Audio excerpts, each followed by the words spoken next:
Support is brought to you by Manscaped. They are the best in men's below the belt grooming. Manscaped offers precision engineered tools for your family jewels. I'll be honest, I've never thought of taking care of myself down there. Recently, I purchased the Lawnmower 3.0 from Manscaped. With one use, I realized how much I'd been missing. They've actually redesigned their electric trimmer. The Manscaped engineering team spent 18 months perfecting the greatest pubic hair trimmer ever. It's a third generation. The trimmer reduces any manscaping accidents that you may be worried about, so don't worry, it works really well. They claim the battery lasts up to 90 minutes, and I can tell you firsthand that that is absolutely the case. You'll feel a whole lot smoother, a whole lot fresher, and a whole lot cleaner. You can actually get 20% off and you get free shipping if you use the code AIPT20 and you go to manscaped.com. They have a variety of products that can help you below the belt. And again, you get 20% off and free shipping if you go to manscaped.com and use the code AIPT20. Hello, welcome to another episode of Adventures in Movies Looks at ... My name is Nathaniel Muir, and I am the movie editor at AIPT. This week, I am joined by contributor from AIPT, Regina. Hello. This week, we will be looking at The Wretched. The Wretched is a 2020 horror film released by IFC Midnight. It's about a teenage boy named Ben. His parents are going through a divorce, and he's having some troubles handling it. So he's spending the summer with his dad, working on the beach. Along the way, he encounters some interesting neighbors. So right off the bat, I'm going to ask you, this movie's a little familiar, huh? Yeah, definitely. Very reminiscent of a lot of 80s movies. So it's kind of adds to the fun aspect of that. I would say for sure, right off the bat, Fright Night. Okay, so we have a creepy neighbor, right? Some strange activity happening next door.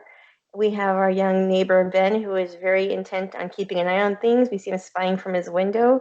And he sort of is the kind of guy who's going around telling people, like, you got to believe me. This is what's happening next door. And everyone's like, you're kind of crazy. Yeah, it definitely has a Fright Night vibe to it. And what's good about it, and what's really cool about it, is that with the 80s movies, because they're corny and they're silly, but they're a lot of fun.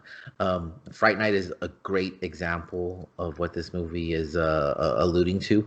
And it's the same with the Fright Night remake, which was surprisingly good, but the characters are really strong. Like, the characters are what makes those movies work. So what did you think of Ben and Melody? Was that her name?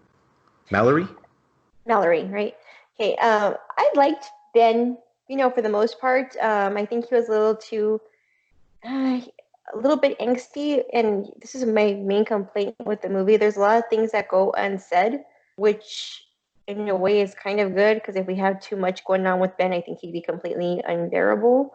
But at the same time, though, there's just some missing pieces, I think. But the overall chemistry between Ben and Mallory, I think they're fun together. I think overall he seems like a nice kid, just trying to do right. And Mallory seems like a really fun girl. Like, she's very silly, sarcastic.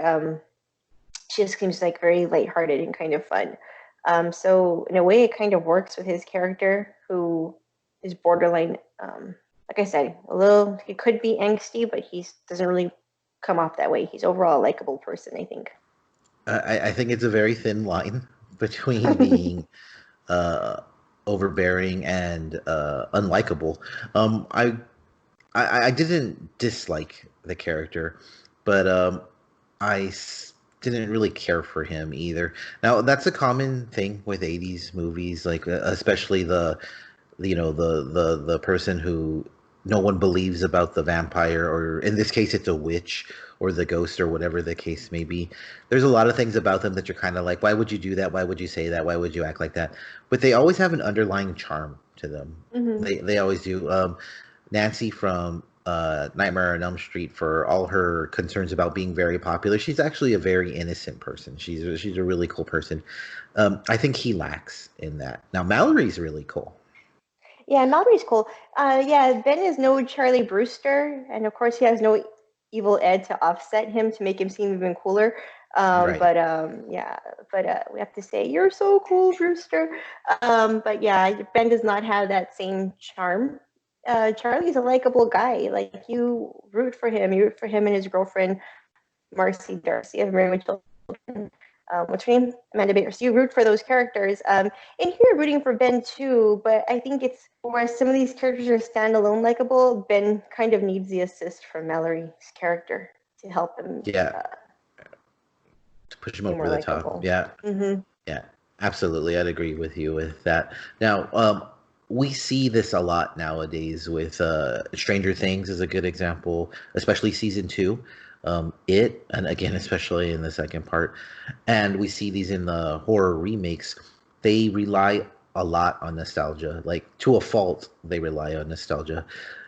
Now, this movie also it wears its influences on its sleeve. You mentioned Fright Night, but I mean, we also have a very, very obvious Rear Window reference in there, and there's probably a lot more that we didn't even notice. Now, did you think that it relied too much on nostalgia? I don't think it did. I think it was using it just fine because it was a combination of the nostalgia, but a lot of modern sensibilities were used. Even down to the characters that the neighbor before anything happens is already kind of an oddball, super modern mom with her tattoos and her cut off jeans, and she's like a cool mom hanging out with her son. So I mean, while we do have a lot of 90s, 80s, 90s nostalgia in the film, um, we still and the weird and the setting too lends itself. Like really, if you take away the cell phone usage, you could pretty much the technology used, like the baby cameras, you could put this movie in the 80s and 90s and it'd be fine. But that being said, though, it's set in present times, and that doesn't take away from it. So I don't think it really relies on it too heavily. Um, I just don't think it's maybe those things that add to the nostalgia factor. They aren't developed enough. There's a certain like lighthearted fun that comes when you're watching movies, like say Fright Night, right? Um, or I don't know, The what's Lost another Boys 80s? is Lost the Boys, right? Lost Boys. Yeah. For sure. Um, you have like the Toad Brothers and the Lost Boys. There's these very silly elements that contribute to it that kind of add to the tone of the movie. Whereas this point, I think a little bit more of that might have helped even out the tone because the tone is kind of all over the place. You have a fun like popcorn horror flick, and then you have like it wants to kind of veer into the more modern, like the I guess the darker, more serious films. Because I mean, it also reminds me of some other more recent films I've seen. But at the same time, though, like with just how dark it goes and how I guess how graphic it goes too, which is fine because the gore in the film is pretty awesome. Um, I like the actual part of that. So, but yeah, I think it could have just been explored a little further. I agree with you. I don't think it goes too far into the nostalgia, though. In the beginning, I did worry because it starts 35 years in the past, and then you see things on the there's things scattered about the floor. One of them is an etch a sketches on the ground. I think there's a Rubik's cube there, and the first thing I thought is, oh no, this is going to be one of those types of movies. It brings it into modern times, and it absolutely. I don't think it ever relies too much on nostalgia. It just has a lot of callbacks. You bring up a really, really good point. The influences are there. It's definitely indebted to those 80s teen horror movies. However, the pacing and storytelling, and we'll get to the storytelling right now. You kind of brought up some stuff about it, but it's very modern. I know I talk about this movie all the time, but pacing wise, it's much closer to Hereditary than it is to Fright Night. Um, now, did that? Now you mentioned it's all over the place. Did you think that was a bad thing? Was it off-putting? No, it wasn't off-putting, but it's just a little like a I don't want to spoil anything, but it's a horror movie. There's going to be some deaths in there, and some of the deaths, it's like, whoa, that kind of didn't go with the tone of the film, which is fine. I'm all for people dying in a horror film because that's what happens in a horror film. People die. But I think some of the victims well, they are the targeted victims of the film. Um, some get a pass and some don't. And it was a little bit surprising. So, and I guess considering the way the tone of the film was going, but I mean, overall, I wouldn't say it detracted from it too far. No, I think I think they built the atmosphere really, really well. It's gray, it's very gray, but then the beach scenes are very sunny and fun, and you get that 80s. I think they integrating decent sensibility, the modern sensibility with the 80s fun. At times, it doesn't flow as smoothly as you would like it to, or as they would probably as much as it did on paper to them. So there are some times that are kind of they throw you, like you said. But overall, I think that they did a good job of integrating it. It didn't rely too much on nostalgia, but it also didn't seem like a retread of these modern, more quote unquote serious horror movies.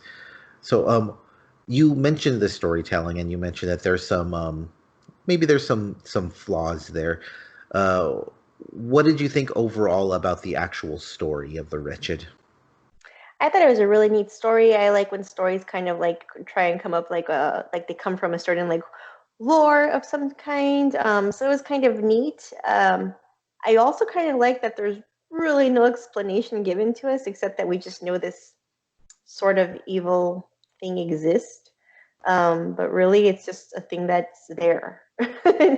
And so it's kind of cool that they don't bother to explain that. And I kind of like that. Sometimes when you try and explain a little too much, it really just goes in strange directions that doesn't need to go into, which makes a slow pace, which makes it very tedious. So I think in this sense, the things that were missing from it, I mean, like overall story with our main monster, pretty good. Some little things happening story wise. A character will end up somewhere or have like this background or something, and it's like just out of the blue. Um, but that doesn't take away from anything overall. Just kind of go with the flow. But it does at times feel like there might be like some scenes missing. But like I said, it's nothing too major. It's not really going to take away from the film. It's more like, did they discuss this already? But you can keep on, and it's not a big deal. One of the things that I thought that where the film was lacking was in character development.